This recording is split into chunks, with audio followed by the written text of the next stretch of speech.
Hello friends, welcome to study कर। मैं हूं आपका दोस्त प्रभाकर। आज के इस लेक्चर में हम डिस्कस करेंगे 23 जून 2023 के मोस्ट इंपॉर्टेंट करंट अफेयर्स के क्वेश्चन। तो आप इस पूरे लेक्चर को बहुत ही ध्यान से लास्ट तक जरूर देखिएगा। आज का पहला क्वेश्चन है, पेटेरी ओरपो किस देश के प्रधानमंत्री बने हैं? तो वह फिनलैंड के प्रधानमंत्री बने हैं। तो अभी हाल ही में फिनलैंड की संसद के द्वारा पेटेरी ओरपो को देश का नया प्रधानमंत्री चुना गया है। यहाँ पर गठबंधन की सरकार बनी है और इन्हें 107 सदस्यों का समर्थन प्राप्त हुआ है। पार्टी का क्या नाम है? इनकी कंजर्वेटिव पार्टी। और दोस्तों, ओरपो को प्राइम मिनिस्टर वहां के राष्ट्रपति साउली निनिस्तो के द्वारा नियुक्त किया गया है।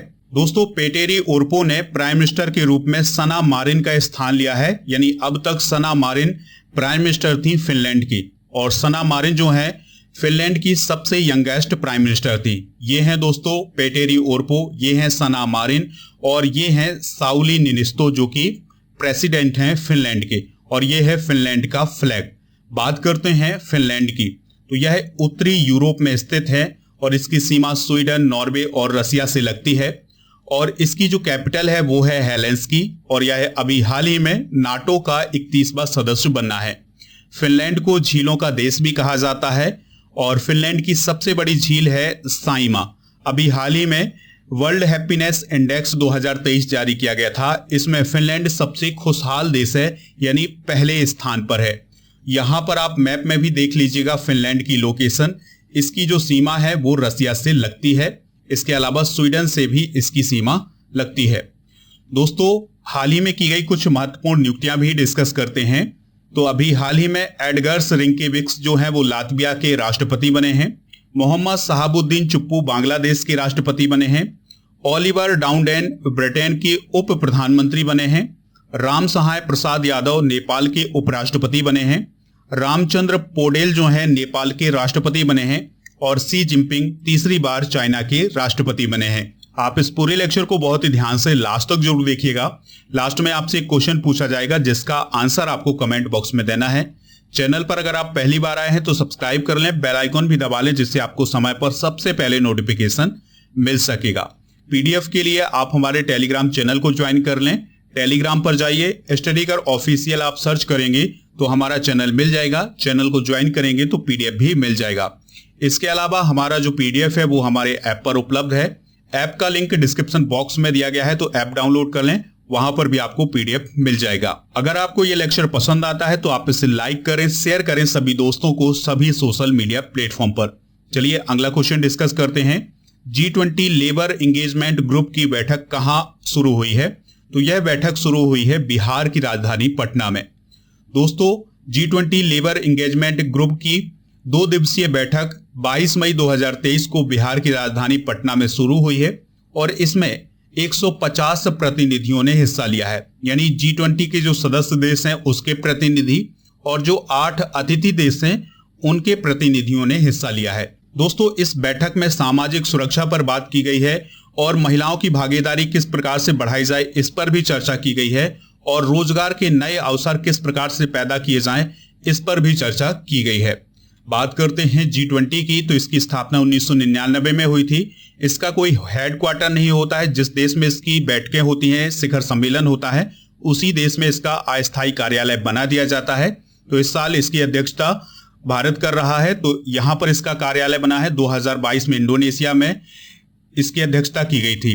दोस्तों, इसके अंतर्गत कौन कौन से देश आते हैं? तो Canada, France, Germany, Italy, Japan, UK, USA, Russia, Argentina, Australia, Brazil, China, यूरोपीय Union, India, Indonesia, Mexico, Saudi Arabia, South Africa, South Korea और टर्की आते हैं।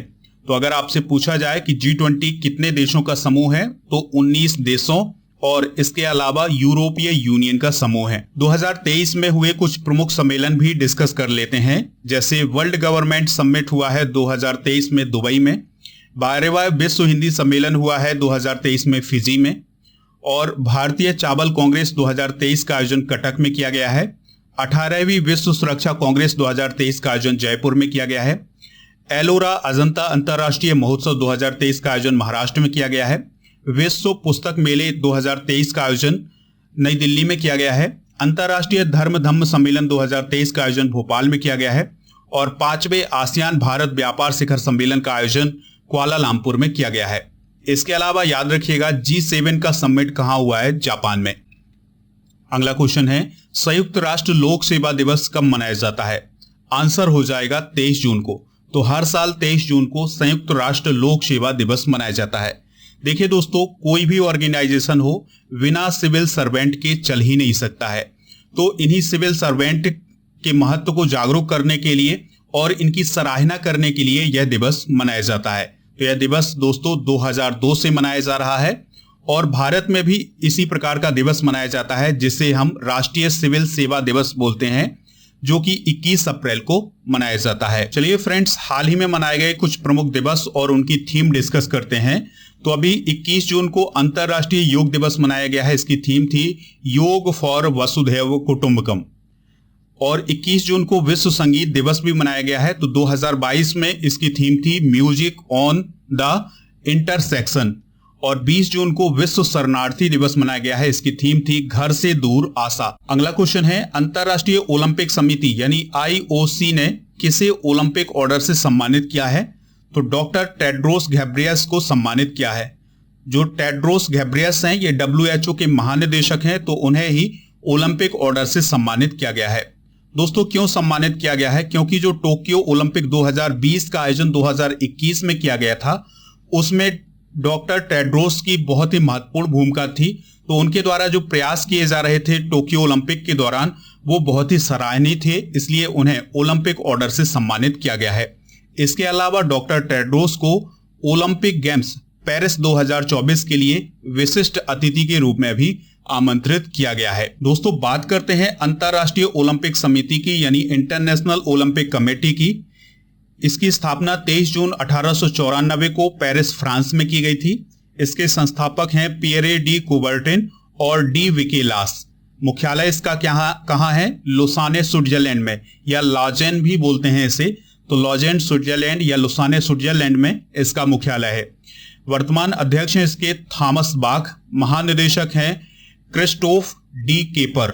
और दोस्तों, 2024 का जो ओलंपिक होने वाला है ये पेरिस, फ्रांस में होगा और 2028 का लॉस एंजलिस, अमेरिका में होगा और 2032 का ब्रिस्बेन, ऑस्ट्रेलिया में होगा।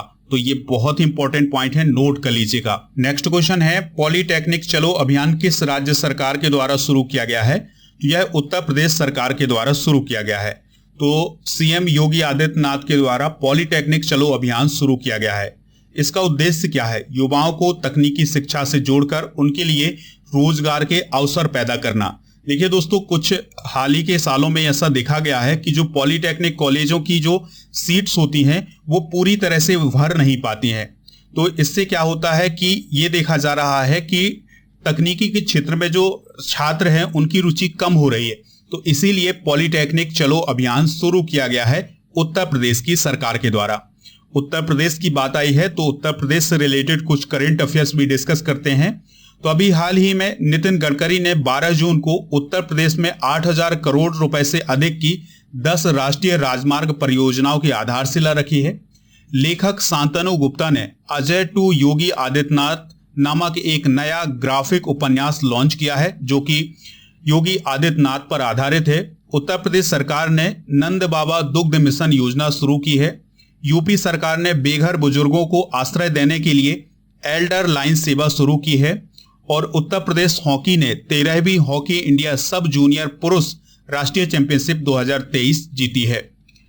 दोस्तों, यहां पर आप उत्तर प्रदेश का मैप देख सकते हैं। उत्तर प्रदेश की जो कैपिटल है वो है लखनऊ। उत्तर प्रदेश के चीफ मिनिस्टर कौन है? योगी आदित्यनाथ। और गवर्नर कौन है? आनंदीबेन पटेल।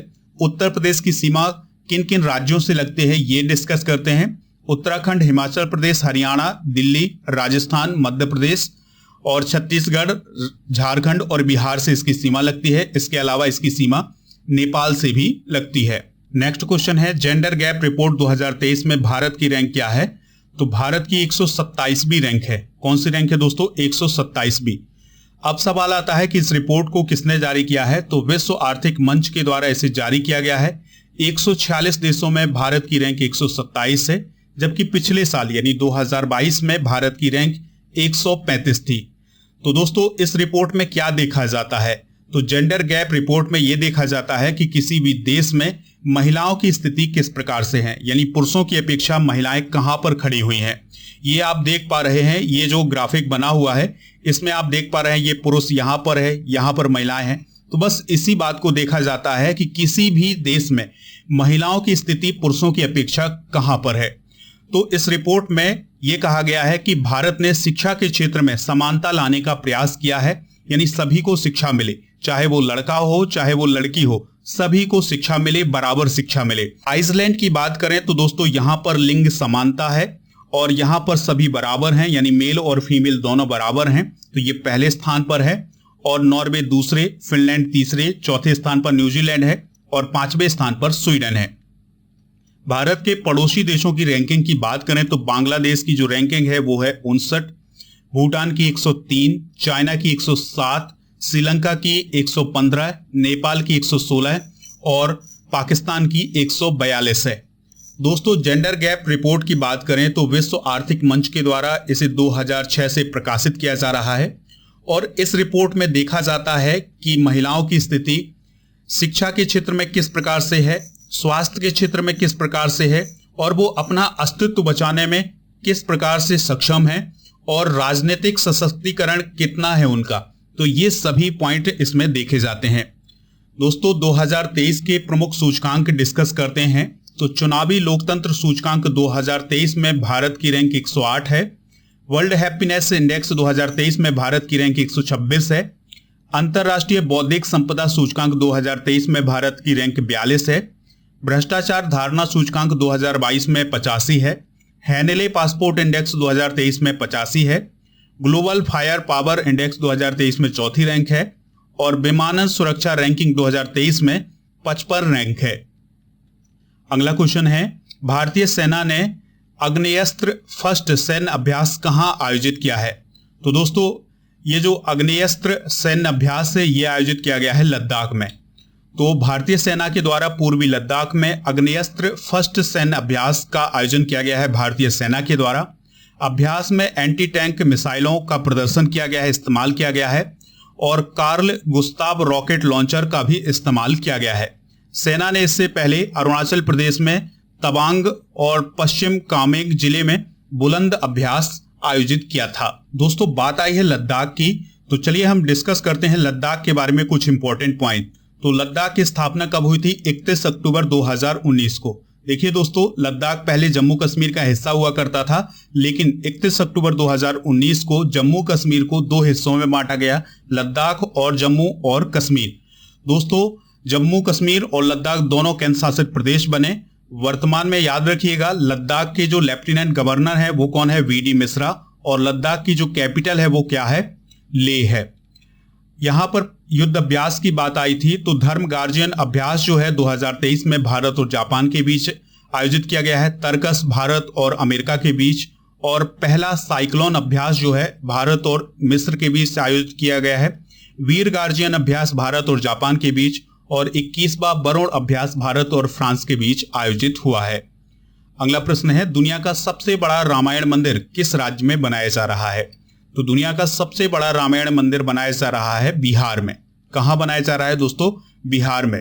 तो बिहार का जो पूर्वी चंपारण जिला है वहां पर सबसे बड़ा रामायण मंदिर बनाया जा रहा है और 2025 तक इसका काम पूरा हो जाएगा। मंदिर की लंबाई जो होगी वो होगी 280 फीट और 540 फीट इसकी चौड़ाई होगी। मंदिर के निर्माण में 250 टन महाबलीपुरम ग्रेनाइट का उपयोग किया जाएगा और इसकी जो लागत होगी वो होगी 500 करोड़ की। भारत के कुछ प्रमुख मंदिर भी डिस्कस करते हैं, जैसे काशी विश्वनाथ मंदिर वाराणसी में, स्वामी नारायण अक्षरधाम मंदिर नई दिल्ली में, स्वर्ण मंदिर अमृतसर में, दक्षिणेश्वर काली मंदिर है कोलकाता में, बद्रीनाथ मंदिर चमोली में, दिलवाड़ा जैन मंदिर माउंट आबू में, त्र्यंबकेश्वर मंदिर है नासिक में और रामप्पा मंदिर है वारंगल तेलंगाना में। दोस्तों यहां पर बात आई थी बिहार की, तो बिहार की कैपिटल क्या है? पटना है। नीतीश कुमार जी यहाँ के चीफ मिनिस्टर हैं और राजेंद्र विश्वनाथ अर्लेकर वर्तमान में यहाँ के गवर्नर हैं। बिहार के पड़ोसी राज्य कौन कौन हैं? उत्तर प्रदेश और झारखंड, और इसकी सीमा पश्चिम बंगाल से भी लगती है। और यहाँ पर आप देख सकते हैं इसकी सीमा नेपाल से भी लगती है। अगला क्वेश्चन है, पेंगल पाथुकाप्टू थिट्टम या महिला सुरक्षा योजना किस राज्य में शुरू की गई है? तो यह तमिलनाडु में शुरू की गई है। तो तमिलनाडु पुलिस के द्वारा इस योजना को शुरू किया गया है। और दोस्तों, इस योजना का जो प्रमुख उद्देश्य है वो महिलाओं को सुरक्षा प्रदान करना है और परिवहन सुरक्षा प्रदान करना है। जैसे इस योजना में उन महिलाओं को शामिल किया जाएगा जो रात में 10 बजे से 7 बजे के बीच में काम से लौटती हैं। यानी कि मान लिया कि कोई महिला 10 बजे रात में लौटती है, उसे परिवहन नहीं मिल पा रहा है, कोई उसके घर जाने तक कोई भी टैक्सी या कुछ चीज नहीं मिल पा रही है, या फिर वो वहां पर सुरक्षित महसूस नहीं कर पा रही है, तो वो एक कॉल लगाएगी हेल्पलाइन नंबर पर और फिर वहां पर पुलिस की जो गाड़ी है महिला पुलिस के साथ पहुंचेगी और उसको उसके घर तक छोड़ेगी। तो इस प्रकार की सुविधा शुरू की गई है, इस प्रकार की योजना शुरू की गई है तमिलनाडु पुलिस के द्वारा। दोस्तों, 2023 की प्रमुख योजनाएं भी डिस्कस करते हैं। तो लाडली बहना योजना मध्य प्रदेश में, शक्ति योजना कर्नाटक में, सीखो कमाओ योजना मध्य प्रदेश में, चिराग योजना हरियाणा में और मुख्यमंत्री मितान योजना छत्तीसगढ़ में शुरू की गई है। यहां पर आप तमिलनाडु का मैप देख सकते हैं। यह तमिलनाडु दक्षिण भारत में है, चेन्नई इसकी कैपिटल है, आंध्र प्रदेश, कर्नाटक और केरल से इसकी सीमा लगती है। और दोस्तों, M.K. स्टालिन यहाँ के मुख्यमंत्री हैं और गवर्नर कौन है? R.N. रवि हैं। अगला क्वेश्चन है, कनेडियन ग्रैंड प्रिक्स 2023 के विजेता कौन है? तो कनेडियन ग्रैंड प्रिक्स 2023 के विजेता है दोस्तों मैक्स वेरस्टेपन। कौन है दोस्तों? Max Verstappen. तो मैक्स वेरस्टेपन ने अभी हाल ही में अपनी 100वीं रेस जीत ली है कनेडियन ग्रैंड प्रिक्स के रूप में। अभी हाल ही में आयोजित की गई कुछ ग्रैंड प्रिक्स के विजेता डिस्कस करते हैं। तो Spanish grand prix, Monaco grand prix और बहरीन ग्रैंड प्रिक्स, ये तीनों ग्रैंड प्रिक्स और कनेडियन ग्रैंड प्रिक्स, ये चारों ग्रैंड प्रिक्स जो हैं वो जीती हैं मैक्स वेरस्टेपन ने। सऊदी अरब ग्रैंड प्रिक्स का खिताब सर्जियो पेरेज ने जीता था और अजरबैजान ग्रैंड प्रिक्स का खिताब भी सर्जियो पेरेज ने जीता था। चलिए दोस्तों, अब हम कल के करंट अफेयर्स को रिवाइज करते हैं, फिर इसके बाद जनरल नॉलेज के पिटारे को डिस्कस करेंगे। लास्ट में पूछेंगे आपसे एक क्वेश्चन जिसका आंसर आपको कमेंट बॉक्स में देना है। तो कल का पहला क्वेश्चन था, आरबीआई के नए डिप्टी गवर्नर कौन बने हैं? स्वामीनाथन जानकी रमन। विश्व वर्षा वन दिवस कब मनाया जाता है? 22 जून को। UNHCR की रिपोर्ट के अनुसार शरणार्थियों की वैश्विक संख्या कितनी हो गई है? 35.3 मिलियन। जर्मन बुक ट्रेड का शांति पुरस्कार 2023 किसे प्रदान किया गया है? सलमान रुश्दी को। T20 women's emerging Asia cup 2023 का खिताब किसने जीता है? भारत ने। इंटीग्रेटेड सिमुलेटर कॉम्प्लेक्स ध्रुव का उद्घाटन कहाँ किया गया है? कोच्चि में। हाल ही में किस देश ने समलैंगिक विवाह को अनुमति दी है? एस्टोनिया ने। और 26/11 की मुंबई आतंकवादी हमलों के आरोपी साजिद मीर को वैश्विक आतंकी घोषित करने के प्रस्ताव को किस देश ने रोका है? चाइना ने। डॉक्टर सुमेश सेठ किस देश में भारत के राजदूत बने हैं? पनामा में। और उत्तर भारत का पहला स्किन बैंक कहां खोला गया है?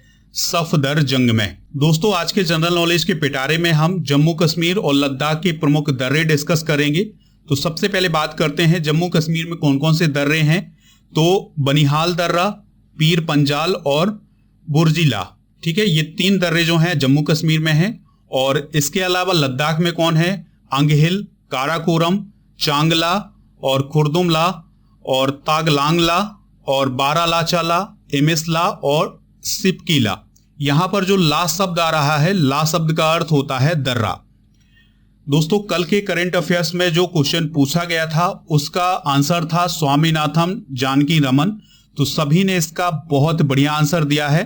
दोस्तों, इसी प्रकार से आपको आंसर देना है। जो भी क्वेश्चन आपसे पूछा जाए उसका आप डिटेल से आंसर दीजिएगा। आज का क्वेश्चन है, पेटेरी ओरपो किस देश के प्रधानमंत्री बने हैं? जो भी इसका राइट आंसर हो कमेंट बॉक्स में जरूर बताइएगा। हमें इंतजार रहेगा आपके आंसर का। जय हिंद, वंदे मातरम।